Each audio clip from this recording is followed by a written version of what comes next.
Senhor presidente, senhores deputados, imprensa, querido povo do Maranhão. Volto mais uma vez a tratar da educação pública do nosso Estado. Tenho dito e repito, a educação pública na rede estadual de ensino grita por socorro e grita todos os dias. Tenho certeza que todos os deputados que aqui nessa casa exercem o seu mandato conhecem ao menos uma, duas, três, talvez uma dezena ou mais de uma dezena de escolas que estão hoje sem aula presencial. Os problemas dos mais diversos, todos por falta de gestão. Seja por uma obra que iniciou e nunca acabou, obras que se passam por mais de ano ou de anos, como tem situações em que alunos, infelizmente, se matricularam no primeiro ano do ensino médio e concluíram o curso agora em 2024, sem praticamente terem pisado na escola que lhes deu o diploma. No início de 2022, dando sequência à grande obra que vinha sendo feita pelo governo Flávio Dino, de reformar escolas, construir escolas dignas, garantir melhorias de ensino, obras iniciaram. Mas, infelizmente, com a posse do governador Carlos Brandão, essas obras paralisaram. No começo se dizia que era falta de recursos. E demos um voto de confiança ao governo. De fato, em julho daquele ano, houve uma queda brusca de receita no Estado e era factível essa justificativa do governo. Mas depois não se tornou mais, deputado Osmar, porque o governo reajustou os seus tributos, realinhou, portanto, fez o equilíbrio fiscal aumentando imposto. Como eu venho dizendo aqui, nunca a pata do leão pegou tão pesada no bolso do contribuinte.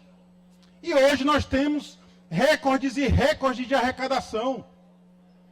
Em 2024, no início de 2024, quando reclamávamos, deputado Júlio, falta garganta para reclamar de tantos problemas nas MAs, especialmente na Baixada, o governo ainda sustentava essa tese de que estava sem recursos.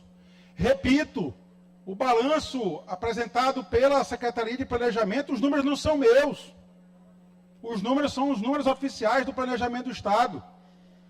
Teve um acréscimo de receita de 2023 para 2024 de 7 bilhões de reais. A previsão de receita subiu em 4 bilhões de reais entre o previsto e o realmente concretizado. Não faltou dinheiro. E mais uma vez eu bato na tecla. O governo do Estado pediu ao Supremo Tribunal Federal, ao ministro do Supremo, e essa decisão dele está impugnada, aguardando julgamento pelo plenário da Casa, pelo plenário do Supremo, permitindo ele retirar recursos dos juros do Fundef para aplicar em outras áreas.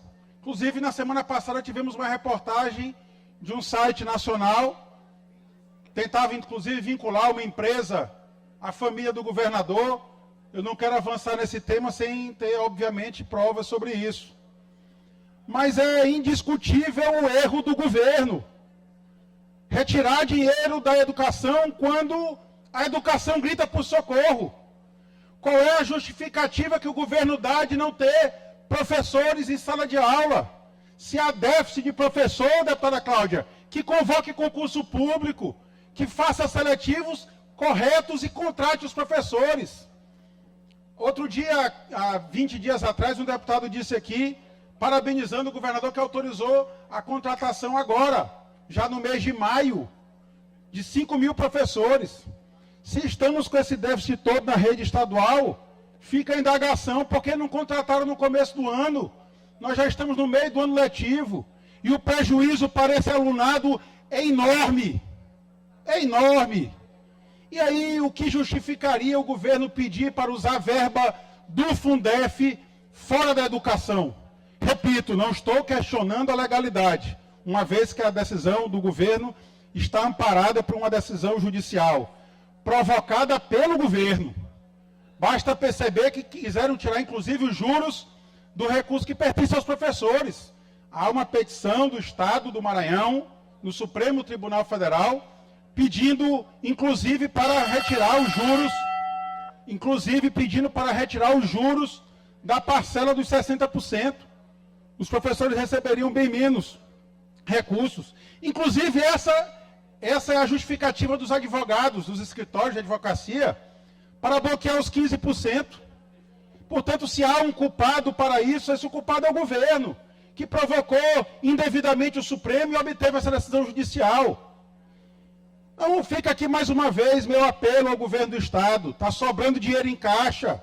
Não sei o que está sendo feito com esse dinheiro. Me parece até, deputado Osmar, na semana passada, eu falei de um evento de festa junina e Vossa Excelência depois subiu à tribuna, dizendo que ali não havia recursos públicos. Eu acredito em Vossa Excelência. Embora nesse final de semana teve outro evento, festa junina, novamente propaganda ostensiva do secretário sobrinho do governador.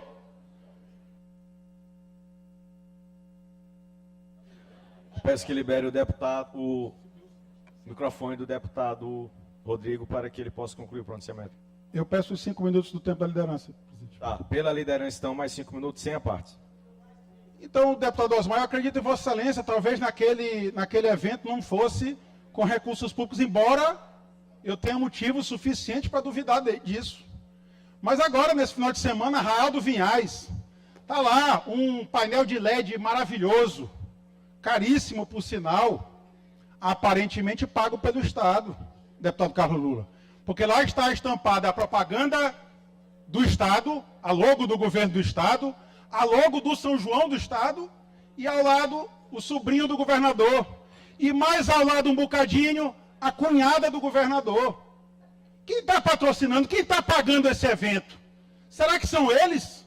Se for, é muito justo botar o nome deles. Não há nenhuma controvérsia sobre isso. Mas se for o Estado, eu repito, há violação clara do princípio da impessoalidade.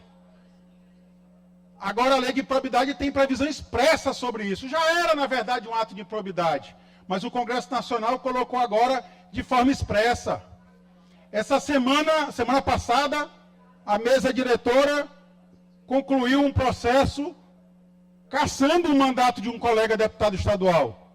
E o motivo foi exatamente esse. Só que, por uma matéria institucional, constar o nome do prefeito, deputado Carlos Lula.